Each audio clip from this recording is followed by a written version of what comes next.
Halo semuanya. Kali ini kita akan bahas topik yang gak kalah seru dan penting banget, yaitu perilaku organisasi. Mungkin kamu pernah dengar istilah ini, tapi tahu nggak sih sebenarnya apa itu perilaku organisasi? Dan kenapa hal ini sangat krusial, terutama di lingkungan kerja seperti di Kementerian Komunikasi dan Digital atau yang sering kita sebut dengan Komdigi. Nah, di video ini kita bakal kupas tuntas mulai dari definisi, cara membentuk perilaku organisasi yang baik, tantangan yang dihadapi, sampai contoh nyata yang dampaknya ada di dunia kerja. Jangan kemana-mana, simak sampai habis.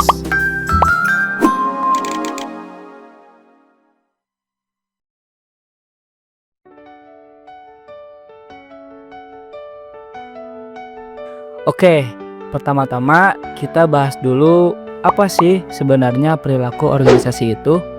Jadi, perilaku organisasi adalah cara bagaimana individu dan kelompok berinteraksi di dalam sebuah organisasi. Ini mencakup sikap, kebiasaan, dan nilai-nilai yang dianut bersama oleh anggota organisasi tersebut. Bayangkan seperti sebuah orkestra, di mana setiap pemain punya peran dan cara bermain yang berbeda, tapi harus bisa sinkron supaya musik yang dihasilkan enak didengar. Di Komdigi, perilaku organisasi ini sangat penting karena berpengaruh langsung pada efektivitas kerja dan pelayanan publik. Mereka menekankan nilai-nilai seperti kolaborasi, transparansi, dan inovasi. Jadi, bukan cuma kerja sendiri-sendiri, tapi bagaimana kita bisa bekerja sama dengan baik, terbuka dalam komunikasi, dan terus berinovasi supaya hasilnya maksimal. Selain itu, perilaku organisasi juga membentuk budaya kerja yang sehat dan produktif. Kalau budaya kerjanya positif, otomatis suasana kerja jadi menyenangkan dan pegawai pun lebih semangat. Sebaliknya, kalau perilaku organisasi kurang baik, bisa bikin suasana jadi tegang dan kinerja menurun. Nah, setelah tahu definisinya, sekarang kita lihat bagaimana Komdigi membentuk dan mengelola perilaku organisasi tersebut. Ada beberapa metode yang mereka gunakan dan ini menarik banget untuk kita pelajari. Pertama, mereka rutin mengadakan pelatihan dan pengembangan sumber daya manusia secara berkelanjutan. Jadi, pegawai gak cuma belajar sekali, tapi terus-menerus mengasah kemampuan dan sikap kerja yang sesuai dengan nilai organisasi. Pelatihan ini gak cuma soal teknis, tapi juga soft skills seperti komunikasi, kerjasama, dan kepemimpinan. Kedua, Komdigi menerapkan sistem reward dan punishment yang adil. Ini penting supaya pegawai termotivasi untuk berperilaku positif dan bertanggung jawab. Bayangkan seperti di sekolah, kalau kamu rajin dan disiplin, pasti dapat nilai bagus kan? Nah, di sini juga sama, tapi dalam konteks kerja. Sistem ini membantu menjaga kedisiplinan dan mendorong pegawai untuk terus berprestasi.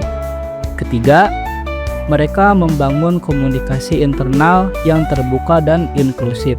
Jadi, setiap pegawai merasa dihargai dan dilibatkan dalam pengambilan keputusan.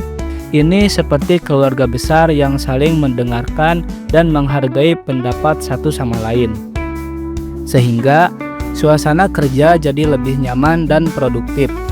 Komunikasi yang baik juga mencegah kesalahpahaman dan mempercepat penyelesaian masalah. Selain itu, Komdigi juga mengembangkan program-program yang mendukung kesejahteraan pegawai, seperti kegiatan team building dan penghargaan atas kontribusi nyata. Semua ini bertujuan menciptakan lingkungan kerja yang suportif dan memotivasi. Tentu saja, dalam proses membentuk perilaku organisasi yang baik, ada tantangan yang harus dihadapi. Salah satu tantangan terbesar adalah perubahan budaya yang memerlukan waktu dan konsistensi. Bayangkan, kamu ingin mengubah kebiasaan lama yang sudah mendarah daging, tentu gak bisa instan, butuh proses dan kesabaran.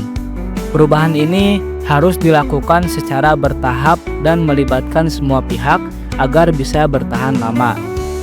Selain itu, keberagaman latar belakang pegawai juga memengaruhi cara mereka berinteraksi. Ada yang berasal dari budaya berbeda, pengalaman berbeda, dan cara pandang yang berbeda pula.